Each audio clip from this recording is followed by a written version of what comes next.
Hi, Joel here. This is first video I've ever done about records before. But I'm doing this, Dylan at Noble Records has reached 7,000 subscribers on his channel. Congratulations. He's actually, looking at it here, he's closer to 8,000 now. But he's having a contest, and just have to answer supposedly 7 simple questions. It's never that simple for me. I always have a way to make things difficult, it seems like. But I'm going to do my best to answer the questions. And the first question is, best finds for records. Probably going to cheat. I actually have 2 of them here that are best finds. This one, import copy of Kiss, the best of the solo albums. Not really that difficult of a record to come by. I mean, you can find plenty of them online.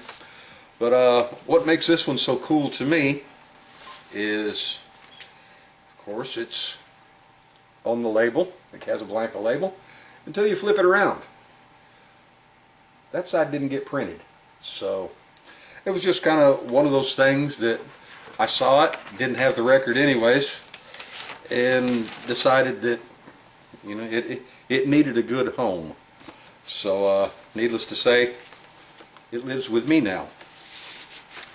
My second coolest find, I was in Michigan and stumbled across this in a record store.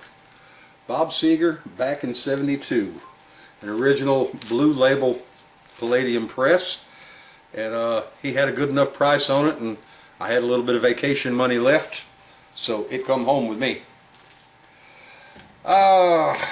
Second one is best song ever written, and I have to give an honorable mention to a song off this album, Rubber Soul by the Beatles, and that song is In My Life. And something about that song just spoke to me.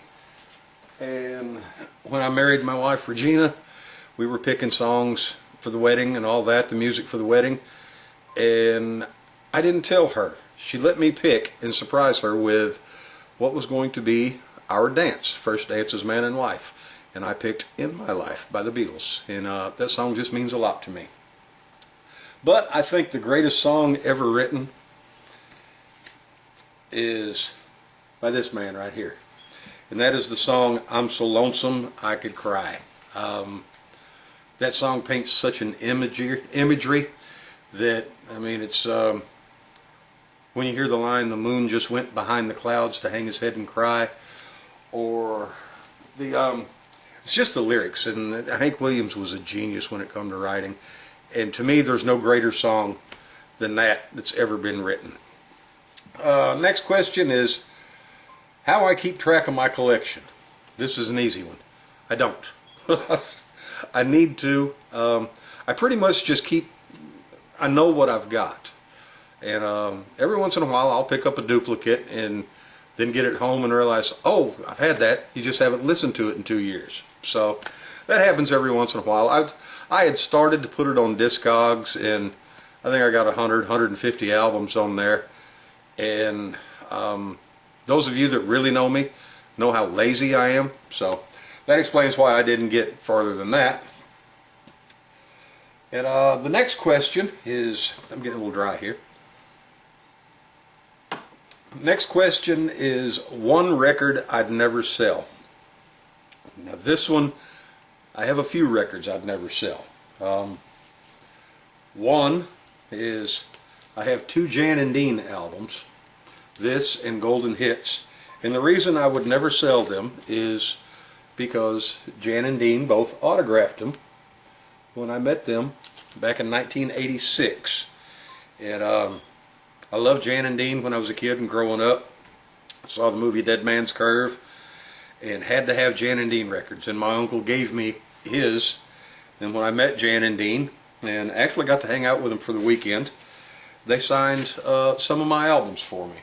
And for that reason alone, those records will never go anywhere. But the main ones, let me bend over here to get it. I have 3 records here that will never go anywhere. This Johnny Cash album,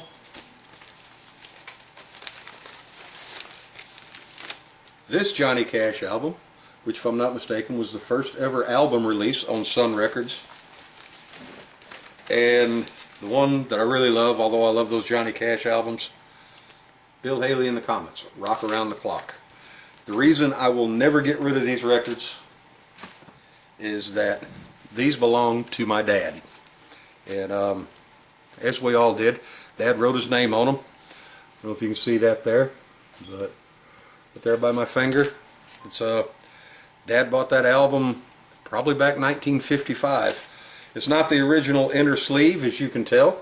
Sleeves are bigger now than they used to be, or jackets are smaller, one of the two. But those albums probably wouldn't do me any good to be buried with them, so I'll probably pass them down. Favorite music documentaries. This is another tough one for me. The Beatles Anthology series is fantastic. I loved it. 10 Hours of the Beatles.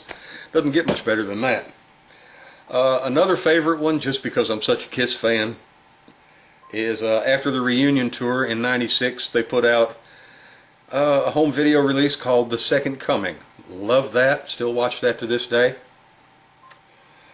Honorable mention to the Muscle Shoals documentary, but probably my favorite music documentary is a documentary on Dale Watson, the Ameripolitan musician. A lot of people call him country, but he had a nervous breakdown back in the early 2000s.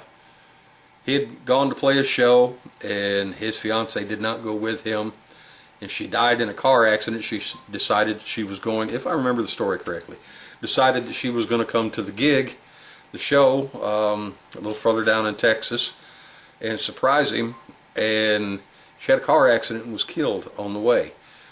And Dale he lost it. He had a nervous breakdown, and he turned to trying to figure out, get his bearings in life. He did everything from psychics to the Ouija board to whatever, and he got himself back together, thank goodness. And it's really a story of, you're traveling along doing good, and all of a sudden you hit rock bottom. And it's a story of recovery and redemption to me, and it just means a lot to me. Dale is one of my favorite musicians. He's also a friend, which is, I appreciate his friendship. When my dad passed away, one of the first people to reach out to me was Dale Watson, and that just means the world to me. Okay, favorite records received as a gift. Once again, this is just about a three-parter. When the Abbey Road Anniversary Edition was released, excuse me, it's one of the audio boards I was on. People were posting their reviews and asking if anybody had it yet and all that, and I'd asked about it and mentioned that I'd wanted to pick up a copy. There was a member that had, by accident, he got 3 copies as replacements, and he actually sent me one of them, and I appreciated that. That was very kind to him and very much appreciated. And my wife, as I started to get into jazz, surprised me with Kinda Blue, which was pretty cool because she doesn't know anything about jazz. This one gets an honorable mention because there was a friend of mine, probably one of my best friends, dearest friends for years, worked at a radio station in Muscle Shoals and unexpectedly passed away. And they were going through some stuff in the studio that he worked in, and they found a couple of his albums. And one of the DJs there, a friend of mine, she wanted to make sure that I had those. So got me sent 2 Merle Haggard albums and a Johnny Cash Waylon duet album. But the granddaddy of them all for me is this, Elvis in Hollywood. It was a TV release, special release through RCA. It's the title songs to all of Elvis's movies. And the reason it's so special to me, I think it came out around 1975 or 1976. And I loved Elvis, and my dad would just, he would just ride me about it and make fun of me for liking Elvis and all that. He's the one that bought that album for me as a surprise. So that's another one that'll never go anywhere. What is my listening ritual? I don't have one. You know, I don't sit and, you know, meditate with my headphones on or anything like that. I just, when I take the notion that I want to listen to music, I'll go through and I'll just pick out an album, just flip through one of my storage boxes and pick out an album and put it on, and I might listen to Sinatra, The Main Event. The next album I might listen to might be Number of the Beast by Iron Maiden. But my favorite way to listen is when my 8-year-old comes back here with me, and I'll let him pick out the records, and he'll flip through my records and say, hey, let's listen to this, or let's listen to that. And he's 8 years old. His favorite band is the Beatles. So generally, I'm pretty happy with what he picks. So if you've made it this far, thank you. Once again, congratulations, Dylan. You're almost at 8,000 now, so let's keep it rolling, shall we? Thanks a lot.